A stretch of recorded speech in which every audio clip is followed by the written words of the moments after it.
Je m'appelle Simon, j'ai 22 ans et j'habite à Marseille dans le 9e arrondissement. Alors mon père est instituteur spécialisé à la retraite depuis peu et ma mère est professeure de PS. Mon père a longtemps habité au Havre et il est vraiment tourné vers la mer lui aussi. C'est lui qui m'a amené aussi la passion pour la chasse sous-marine.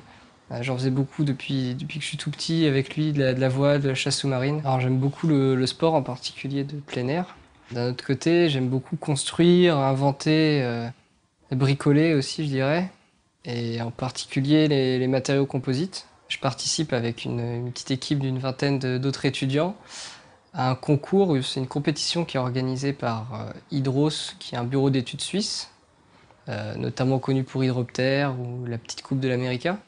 Et le projet consiste à construire des bateaux et à innover, rechercher des solutions futures pour les navires de demain. Depuis tout petit, je rêvais d'être pilote de ligne. Donc pour ça, je suis parti 1 an à Londres et j'ai préparé 2 concours, le concours de pilote de ligne et le concours de marine marchande. Donc j'ai réussi celui de la marine marchande et je me suis rendu compte que ce métier que je connaissais très peu auparavant me plaisait énormément. Je suis actuellement à l'ENSM, École nationale supérieure maritime de Marseille, en 3e année. J'ai pas encore un choix bien défini dans ce que je vais faire plus tard. Aussi bien la machine que le pont. C'est des métiers qui sont vraiment très différents. C'est ça qui est plaisant aussi, c'est cette diversité, c'est de pouvoir varier un peu ce qu'on fait et pas faire tout le temps la même chose. Pour être commandant ou officier, en particulier à la navigation, il y a une des grandes qualités à avoir, c'est du sang-froid et le sens des responsabilités. Et c'est vraiment quelque chose que j'aimerais partager avec un commandant, c'est de savoir un peu comment lui perçoit cette responsabilité. Et si c'est vraiment une pression qu'il ressent tous les jours et comment il la gère euh, au quotidien, je dirais. Ce que j'aimerais bien lui poser comme question aussi, c'est son ressenti sur l'éloignement vis-à-vis des proches. Ça serait intéressant de voir la vie d'un commandant qui a passé sa carrière en mer. Certains nous disent qu'en France, ça risque d'être compliqué dans l'avenir. Donc j'aimerais bien avoir l'avis d'un officier, d'un commandant, sur ce que lui pense de l'avenir du métier, et en tout cas sur la flotte française dans un premier temps, ou s'il va falloir voyager et naviguer à l'international. Si je partais pour longtemps dans des destinations un peu exotiques, comme j'ai pu faire cet été, je pense que cette fois, j'oublierai pas mon masque et mon tuba, et voir pourquoi pas une planche de surf pour des escales exotiques.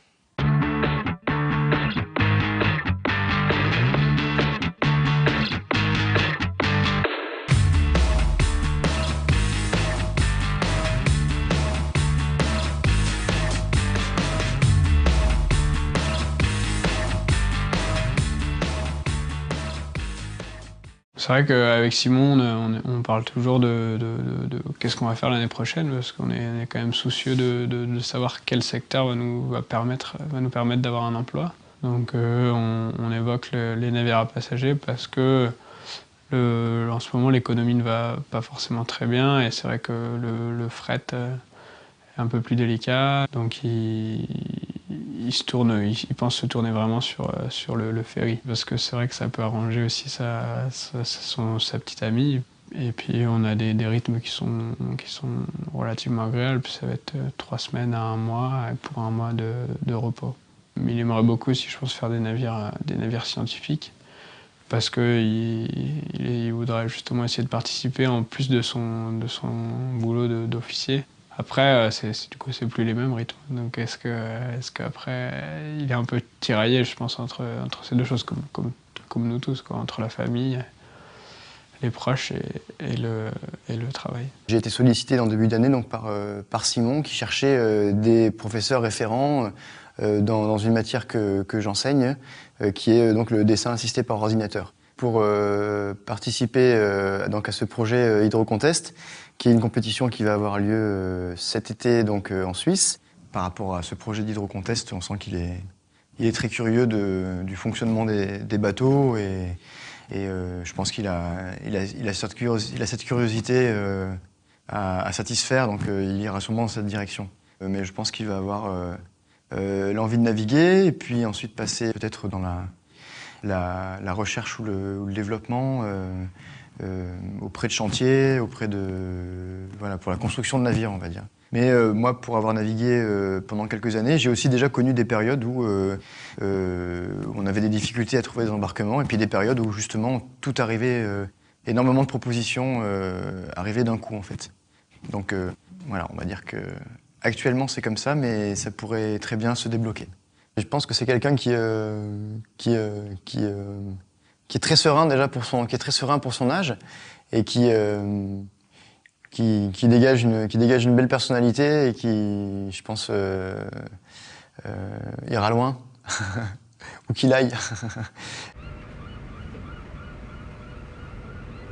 Bonjour Simon, je me présente, Denis Marco Torquino. Je suis lieutenant en navigation à la compagnie La Méridionale. Donc voilà, une petite compagnie marseillaise de 3 navires qui fait du cabotage entre la Corse et Marseille. Notre rythme de boulot, en gros, c'est on est tous les 2 jours à Marseille et on navigue que de nuit. C'est-à-dire que la journée, on fait l'entretien du navire, donc que ce soit en Corse ou à Marseille, et on va naviguer de nuit donc pour faire les traversées entre la Corse et le continent. Voilà. C'est quelqu'un d'autre. Je viens avec l'inspecteur. Les occasions sont plus là. Donc pour votre rythme de travail, là en gros si on a un rythme où on navigue 1 mois, c'est-à-dire 30 jours vous êtes sur le navire et après vous serez 25 jours en congé. Les remorques arrivent pleines le soir à Marseille à 19 h. On fait la traversée, donc on a des horaires d'arrivée, généralement on arrive à 7 h à quai. Et le but c'est qu'ils puissent le lendemain livrer en Corse. C'est-à-dire que d'un côté il y a la contrainte du fret, mais il y a aussi les passagers qu'on va pas réveiller à 4 h du matin pour les faire sortir sur le quai. Donc on essaye de concilier un peu ces 2 aspects. Vous pouvez... Oui, non mais venez, la vie continue, oui. C'est pour... vous savez où c'est le... Voilà. Donc pour l'écart, donc la traversée dure toute la nuit et donc cette nuit elle est répartie en 3 quarts parce que l'officier, le matelot de quart ne peuvent pas assurer la nuit complète, ça serait trop fatigant, ils seraient plus assez vigilants. Donc vous ferez le premier quart qui fait de 19 à minuit, donc c'est un quart qui dure 5 heures. Après il y a un deuxième lieutenant qui va prendre le quart de minuit à 4 heures et à partir de 4 heures c'est le second capitaine qui va faire donc de 4 heures à l'arrivée du navire.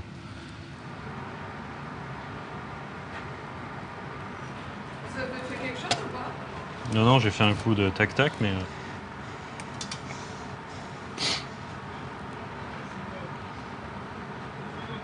Ouais, voilà.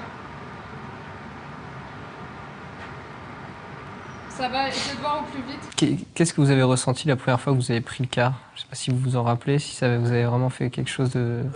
Forcément, c'est un moment dont, j'ai envie de dire, dont on se rappelle toute sa vie. Parce que après 3 années d'études, après des stages embarqués, c'est vraiment quelque part ce moment-là qui nous a motivés. Donc c'est un moment où on est extrêmement stressé, mais qui passe très rapidement. Et une fois que le car est terminé, on a une pression qui retombe, on a l'impression de s'être dit, ça y est, je l'ai fait, c'est la première fois que je l'ai fait. Et après, même le deuxième quart n'est plus le même. Je me souviens également, la première fois où j'ai été commandant d'un navire, c'est aussi un des moments marquants de ma vie, où je me suis dit, finalement, j'ai toujours été avec quelqu'un qui me référait, et là, une fois qu'on est parti en mer, je me suis dit, ça y est, c'est moi, je suis commandant de ce navire, et tout repose sur moi, mais c'est des bons souvenirs.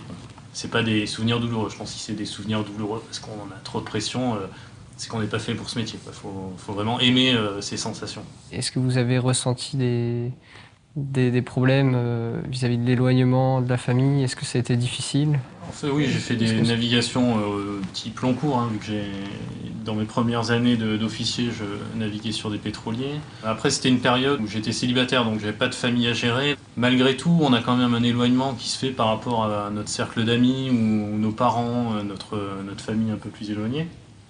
Et c'est vrai que c'était des périodes d'embarquement de 3 mois où je mettais un peu ma vie en tant qu'individu social entre parenthèses et je me retrouvais sur le navire avec une autre société autour de moi. On nous dit que le métier est un peu bouché en ce moment, qu'il n'y a pas trop d'opportunités pour les élèves à la sortie de l'école. Comment vous le ressentez? Est-ce que vous pensez que vous êtes plutôt optimiste pour le futur?